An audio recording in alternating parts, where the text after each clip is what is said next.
שלום וברכה מוריי ורבותיי, וחג השבועות מאחרינו. זכינו לקבלת התורה וזכינו לעלות בדרגה נוספת בעמל התורה שלנו בשנה הקרובה בעזרת השם, ונזכה יחד ללמוד וללמד, לשמור ולעשות. ושימו לב טוב, אחד מהדברים המדהימים והמיוחדים והנפלאים והקשים והכואבים שקרו ביום חג השבועות הוא פטירתו של דוד המלך. פטירתו של דוד המלך מורכבת מהרבה מאוד פנים.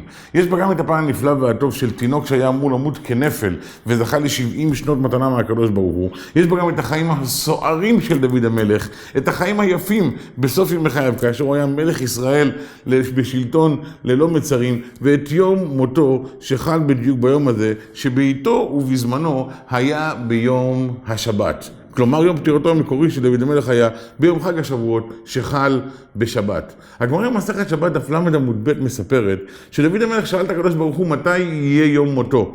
והשם אמר לו שהוא לא מוכן לומר לו באיזה גיל הוא ימות. ואז דוד שאל לפחות לדעת באיזה יום בשבוע הוא ימות.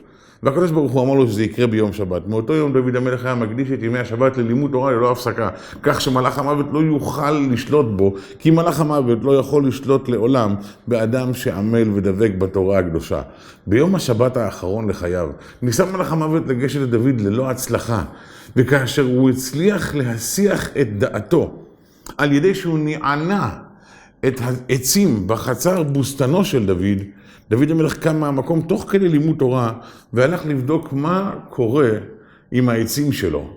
כאשר הוא הגיע למדרגה, שמט, או ליתר דיוק שבר, מלאך המוות את המדרגה מתחתיו, ואז בשנייה אחת, דוד המלך זעק על הכאב, הוא הפסיק את תלמודו, ואז נטל מלאך המוות את נשמתו. וכאן אני שואל אתכם, למה צריך לסחוב את דוד המלך מהסלון עד לבוסתן בכדי לשבור את המדרגה? האם לא היה ניתן לשבור לו את כיסא המלכות? האם לא ניתן היה להכות בו במשהו שיגרום לו להפסיק לרגע בלימוד התורה הקדושה?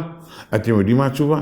מי שיושב במקום ולומד, מלאך המוות לא יכול אפילו לשבור לו משהו בכדי לגרום לו להיסח הדעת. רק כאשר קמים מהלימוד, יש למלאך המוות קצת כוח להפוך משהו לשבור בכדי להסיח את הדעת. מי שזוכה ובקבלת התורה שלו, זוכה ועמל בתורה בקביעות, בצורה רצינית, אף אחד לא יכול לו. לא מאנשי העולם הזה ולא מאנשי העולם. וכן הצלחה רבה לכולנו וברוכים תהיו.